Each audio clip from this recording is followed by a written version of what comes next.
So secretarial audit in short आप समझ सकते हैं कि सेक्रेटरी के द्वारा किया गया जो काम है उसको रीचेक करवाना होता है सेक्रेटरियल ऑडिट, ताकि कंपनी श्योर शॉट हो कि उसने सारे लॉ का कंप्लायंस किया हुआ है।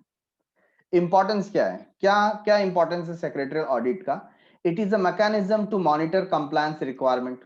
कंपनी सारे कंप्लायंस पूरे कर रही है कि नहीं कर रही है, उसको चेक करने का ये मैकेनिज्म है।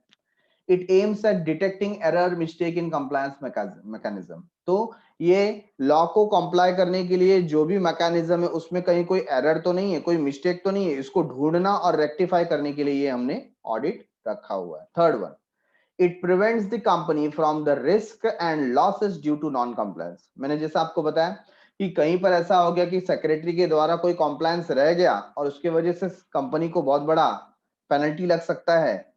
अगर हमने ऑडिट करा लिया तो वो एरर और मिस्टेक पकड़ा जाएगा और हम उसको सही समय पर सुधार सकते हैं, ताकि कंपनी के ऊपर कोई ऑब्लिगेशन ना आए, कंपनी के ऊपर कोई पेनल्टी ना आए, है ना। तो ये प्रिवेंट करता है ऐसे रिस्क को, लॉसेस को जो नॉन कंप्लायंस की वजह से आ सकते हैं।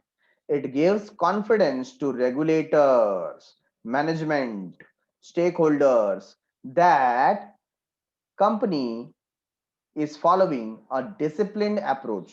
तो सबसे पहले जब आप ऑडिट करवाते हो सेक्रेटरियल ऑडिट, तो लोगों का कॉन्फिडेंस और बूस्ट अप हो जाता है। तो चाहे वो रेगुलेटर हो, मैनेजमेंट हो, स्टेक होल्डर हो, ठीक है, उनको पता चलता है कि कंपनी कैसी है, डिसिप्लिन्ड अप्रोच रखती है, शिष्टाचारी अप्रोच रखती है of evaluation and improve effectiveness, risk management, control and governance. ठीक है, तो ये एक बेनिफिट होता है सेक्रेटरियल ऑडिट का। नेक्स्ट है एप्लीकेबिलिटी ऑफ सेक्रेटरियल ऑडिट। किसको एप्लीकेबल है, मतलब सारी कंपनी को ऑडिट कराना पड़ेगा क्या? खर्चा डबल हो जाएगा ना, है कि नहीं। मैंने अगर किसी व्यक्ति को रखा यहाँ पर ऑडिट के लिए, फॉर एग्जांपल ये हमारी कंपनी है आबा बाबा लिमिटेड, यहाँ पर मैंने स्वरांक को रखा एज अ सेक्रेटरी, ठीक है ना। अब वो जो काम यहाँ पर कर रहा है लॉ के कंप्लायंस का, उसको चेक करने के लिए मैंने कौन रखा, XYZ को रखा as a secretarial auditor, secretarial auditor. तो मुझे पेमेंट तो किसको देना है, दोनों को देना है, स्वरांक को भी दे रहा हूं, यस और नो। मैं पेमेंट स्वरांक को भी कर रहा हूं और मैं पेमेंट XYZ को भी कर रहा हूं, तो मेरा तो खर्चा डबल हो गया। तो क्या ऐसा करना सारे कंपनी के लिए कंपलसरी है? नहीं नहीं, सबके लिए कंपलसरी नहीं है। किसके लिए कंपलसरी है? पहला, एवरी लिस्टेड कंपनी, जो भी कंपनी स्टॉक एक्सचेंज में लिस्टेड है, अपने आप को रजिस्टर कराया है, उसको कराना पड़ेगा। क्या कराना पड़ेगा? Secretarial audit. Number 2, every public company with paid up share capital of 50 crore और मोर। किसी भी पब्लिक कंपनी का paid up share capital 50 crore या उससे ज्यादा का है ना। इक्विटी शेयर, प्रेफरेंस शेयर का कैपिटल, रिजर्व्स एंड सरप्लस, ये सब मिलाकर के 50 करोड़ से ज्यादा है।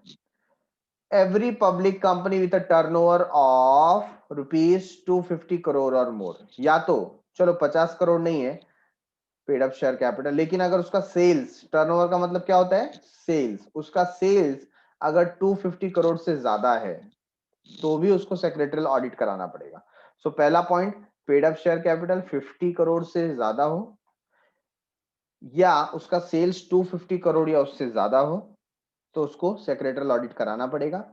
Last point, every private company which is a subsidiary of public company. हर एक वो प्राइवेट कंपनी जो किसी पब्लिक कंपनी की सब्सिडरी है, ठीक है ना, उसको भी सेक्रेटरियल ऑडिट कराना पड़ेगा। Got it. तो पहली बात आ जाती है लिस्टेड कंपनी की, किसकी बात आती है? Listed company. और लास्ट पॉइंट आ जाता है private company which is subsidiary of public company. Public company जिसका paid up share capital 50 crore या उससे ज्यादा है, पब्लिक कंपनी जिसका सेल्स और टर्नओवर 250 करोड़ या उससे ज्यादा है, ठीक है।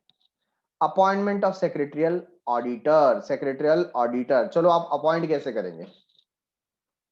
जैसे कि मैंने यहाँ पर आपको एग्जांपल दिया कि स्वरांक जो हमारा सेक्रेटरी है, उसके काम को चेक करने के लिए हमने यहाँ पर XYZ को अपॉइंट किया। तो इसका अपॉइंटमेंट कैसे होगा? ठीक है ना, तो उसका भी प्रोसीजर है। तो क्या होगा appointment procedure? Only member of the ICSI holding certificate of practice. ICSI means institute of company secretary of India. उसका जो मेंबर होगा, मेंबर कैसे बनेंगे, उनका एग्जाम पास करना होता है। जैसे सीए बनने के लिए, चार्टर्ड अकाउंटेंट बनने के लिए आपको institute of chartered accountant of India का एग्जाम पास करना होता है। सेम प्रोसेस ऐसे ही आईसीएसआई का एग्जाम होता है, आपको पास करना पड़ेगा और आपको मिलेगा सर्टिफिकेट ऑफ प्रैक्टिस। क्या मिलेगा, सर्टिफिकेट ऑफ प्रैक्टिस, ठीक है ना।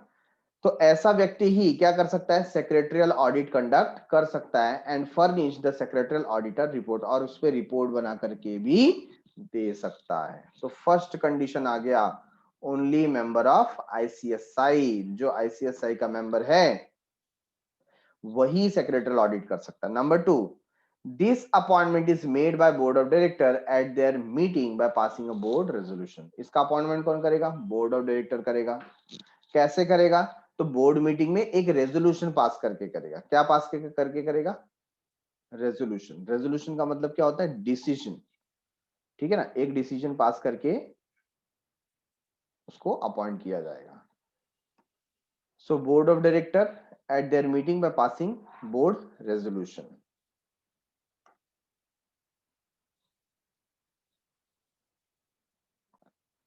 Next is point number 3. This appointment should be preferably made in beginning of the financial year. Financial year जब start हो रहा है ना, तभी आपको अपॉइंटमेंट कर लेना चाहिए। Should be preferably made. Last में अपॉइंट करोगे तो ओवरबर्डन हो जाएगा, फायदा क्या है अपॉइंट करके। तो आपको पहले ही कर लेना चाहिए जब भी ईयर स्टार्ट होता है। Thus to make possible checking of compliances on a continuous basis, ताकि जो सेक्रेटरी आए, सॉरी जो सेक्रेटरियल ऑडिटर आए, वो साइड बाय साइड चेक करते जाए कि सारे रूल्स एंड रेगुलेशन लॉज का कंप्लायंस हो रहा है या नहीं हो रहा है। The secretarial auditor report, audit report should be in the prescribed format. जैसा फॉर्मेट कहा गया है उसी फॉर्मेट में आपको रिपोर्ट बना करके प्रेजेंट करना है। जैसा कि फॉर्म नंबर MR3 है and to be annexed with the board's report. Board report के साथ में उसको अटैच करना पड़ेगा, ठीक है। सो यहाँ पर हमने सेक्रेटरी से रिलेटेड जो भी पर्टिकुलर थियरी थी उसे कंप्लीट की। Now moving towards the chief financial officer of the company. आपने कई बार देखिए नाम सुना होगा, CEO, chief executive officer. Yes, chief executive officer आपने सुना है कि जो जिसका मेन रिस्पॉन्सिबिलिटी होता है मैनेजमेंट की पॉलिसीज को एग्जीक्यूट करना। वैसे ही होता है एक चीफ फाइनेंशियल ऑफिसर। क्या होता है, चीफ फाइनेंशियल ऑफिसर। सो नाम में ही फाइनेंस है, नाम में क्या है, फाइनेंस। मतलब फाइनेंस से रिलेटेड जो भी मेजर डिसीजन होंगे डेफिनेटली ये उसको अप्रूव करने वाला पर्सन होगा चीफ फाइनेंशियल ऑफिसर, ठीक है। सो मीनिंग क्या है, chief financial officer is the officer of a company who is responsible for company's finances। तो कंपनी का ऑफिसर है जिसकी जवाबदारी है कि वो कंपनी के फाइनेंस को संभाले। These extend to financial planning, management, financial risk, record keeping and financial reporting, ठीक है ना।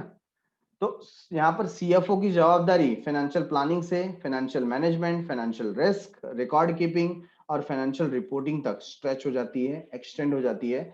CFO helps in analysing and recognising companies strength and weakness. Company का स्ट्रेंथ क्या है, उसकी मजबूती क्या है, उसकी ताकत क्या है, उसका पावर क्या है, और साथ ही साथ उसका वीकनेस क्या है, उससे एनालाइज करने में हेल्प करता है, मदद करता है।